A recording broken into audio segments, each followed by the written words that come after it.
Morning. It's Wednesday morning, and we've been blessed to be able to pick some stuff out of the garden. And I just wanted to show you, we've got some pak choi here, a Japanese or Chinese kind of vegetable that stir fries up real great. And we've got some of that.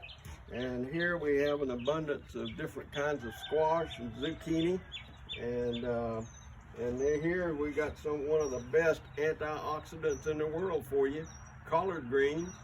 And so we've got those. Now what we're planning on doing with these is we're planning on sharing this morning. We're going to go do a little sharing with some folks that can't have a garden.